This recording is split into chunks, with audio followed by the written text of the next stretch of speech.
Hər vaxtınız xeyir olsun, dəyərli izləyicilərim. Bugün hazırladığım Rus mətbəxindən olan belə bir kulçlərin hazırlanma qaydasını sizlərlə də bölüşürəm.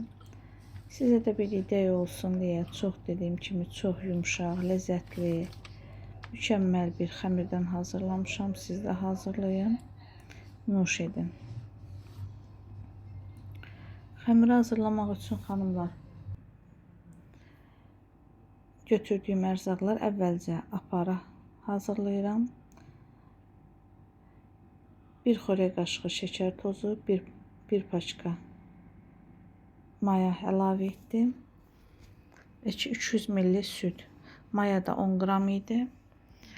Aparana qədər un əlavə edirəm, qarışdırıb qoyuram bir tərəfə. Apara özünə gəlir. Bax belə qayda ilə olur. Sonra isə xəmir hazırlayırıq. 3 ədəd yumurtanı əlavə etdim və üzərinə 1 paçka şəkərli vanil, yarım çay qaşığı duz, 1 limonun qabığı, 100 qram otaq temperaturunda olan çörək yağı və 100 qram şəkər tozu əlavə etdim, qarışdırdım. 100 qram da əlavə yağı götürmüşəm, onu da xəmirin içərisinə çəkəcəm. Sonra isə aparanı əlavə edirəm və yenidən qarışdırıram. İçərisi üçün də xanımlar gördüyünüz kimi quru meyvələri yumuşam və dəsmalın üzərində qoymuşam, kağız dəsmalın qurusun. Əvvəlcədən əliyib hazırladığım 600 qram un üzərinə əlavə etdim. Hazırladığım kütləni lapatka ilə bu qayda ilə qarışdırıram. 600 qramdan əlavə un əlavə etmədim xanımlar.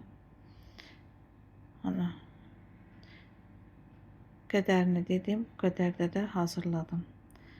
Və sonra əlimlə xəmir yoğururam. Yapışqan yumşaq bir xəmir olunur.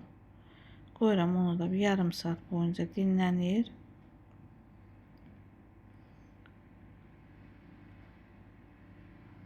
Sonra isə götürüb gözə yarı kündəliyirəm. Qrama vurmuram, ev üçün hazırlayıram. Onun üçün də yəni gözə yarı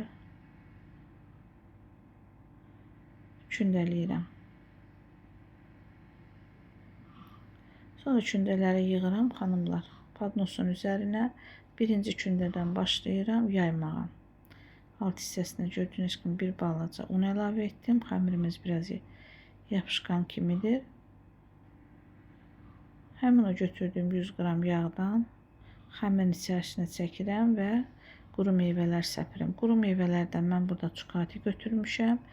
Vişnə qurusu, qaysı qurusu da götürmək olar. Yəni evdə əlinizin altında hər hansı bir quru meyvə varsa ondan istifadə edə bilərsiniz.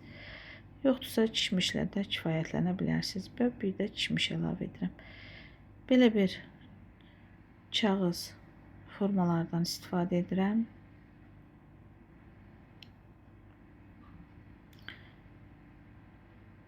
Və hazırladığım, yayıb içlik qoyduğum xəmiri gördüyünüz qayda ilə kəsirəm və vururam. Formanın içərisinə qoyuram. Eyni qayda ilə digər kulçləri də hazırlayıram. Yəni mən gördüyünüz kimi 3 ölçülü götürdüm. Biraz böyük, biraz ondan kiçik və lap kiçik. Bir ədədində xanımlar makla hazırlayıram. Bu da zövqə görədir.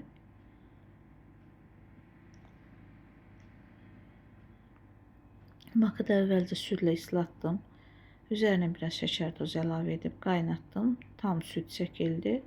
Soyuyur. Sonra isə onu bulkaların içərisinə və yaxud da ruletin içərisinə nə istəyirsinizsə istifadə edə bilərsiniz.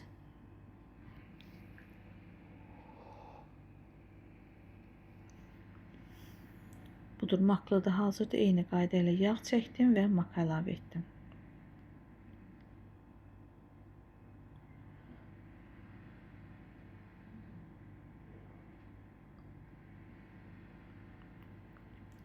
Bunu da eyni qayda ilə kəsirəm, vururam və formanın içərisinə yerləşdirirəm.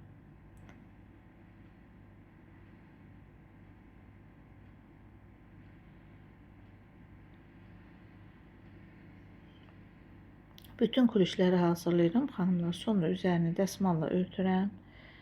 Bir yarım saat 40 dəqiqə boyunca xəmiri dinləndirirəm.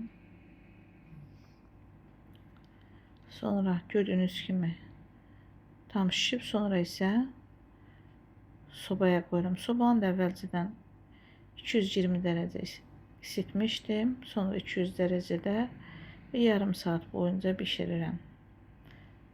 Tam bişdikdən sonra xanımlar üzərinə bal çəkirəm. Biraz da parıltılı görsənsin deyənə. Yenə də deyirəm, bu zövqə görədir. Kim istəyir çəkə də bilər, çəkməyə də bilər. Budur, demək olar videonun axır hissəsinə gəldik, çıxdıq. Fikirlərinizi bölüşərək kanalıma dəstək olsanız çox məmnun olaram. Allaha əmanət olun. Yeni videolarda görüşənə qədər